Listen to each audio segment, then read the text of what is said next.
গাজীপুরের কালিয়াকৈরে ট্রাক ও সিএনজির মুখোমুখি সংঘর্ষে নারীসহ ৩ জন নিহত।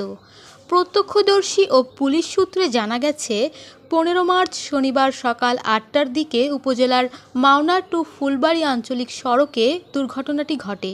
মাওনা হতে যাত্রী নিয়ে সিএনজিটি কালিয়াকৈরের উদ্দেশ্যে রওনা দিয়ে উপজেলার নামাশুলাই এলাকায় পৌঁছালে কালিয়াকৈর থেকে ছেড়ে আসা ইট ভর্তি একটি ট্রাকের সাথে মুখোমুখি সংঘর্ষে এ ঘটনা ঘটে। এতে সিএনজির সামনের অংশ দুমড়ে মুচড়ে যায়। নারীসহ ৩ জন নিহত হয়েছেন। নিহতরা হলেন সিএনজি চালক ওবায়দুল ও অজ্ঞাত ৫০ এক নারী এবং ৭০ বছরের বৃদ্ধা। গুরুতর আহত অবস্থায় একজনকে উদ্ধার করে উপজেলা স্বাস্থ্য কমপ্লেক্সে নিয়ে যাওয়া হয়। তাদের অবস্থাও গুরুতর। এদিকে ঘাতক ট্রাক চালক ঘটনাস্থল থেকে পালিয়ে যায়।